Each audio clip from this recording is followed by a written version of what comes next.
How to create AI images using Adobe Express.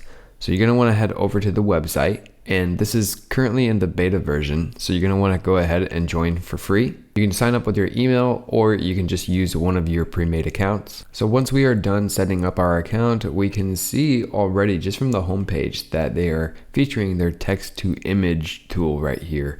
And we can see some of the images that have already been created with this AI tool. Now, I could go ahead and just start to type in here an image that I would like to produce, but in case you are not getting this popping up on your home page, then what we can do is we can just go ahead and create a new project by clicking on this plus icon in the upper left hand corner. If you're new to Adobe Express, it's probably going to give you this little pop-up right here that will kind of give you a tour and help you out with this program.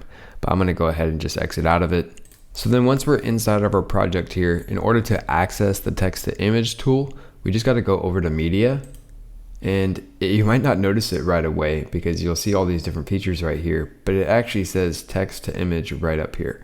So this is where we would end up clicking on this, and then we can choose the image size that we want to produce. You'll have to agree to their terms before using. So then once you fill in the text box, you can go ahead and select the content type. You can choose between photo, graphic, or art. I'm going to go ahead and select photo. And then you can also choose the type of style down below. So you have these different categories. We have the popular styles, we have movements, themes, techniques. They even have like concepts and different types of effects. I'm just going to go to popular, and I want to use the digital art. But what's nice here is that you can select multiple styles. So it'll give you a bit more options when you generate the image. But then once we have all of the styles that we want, we can go ahead and generate the image. And then down below, we can see 4 different images that it created. And I think they look pretty nice.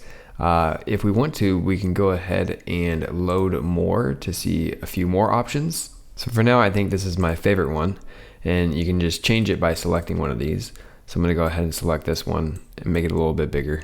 Now, just to show you if you want to change something here, I think the shark looks a little bit kind of too scary. It looks kind of mean with these sharp teeth. So I'm going to type in here a friendly shark and see how that changes the image. And in fact, I'll write a friendly, cute shark. And then I'll go ahead and generate again. This one here looks great. I think it looks a little bit creepy in the mouth here, and I don't know why it has kind of like these ears, but what a cool little image that the AI generator has made for us. That is how you use the text to image tool inside Adobe Express. Hope this video helped you out. If it did, I'll see you next time.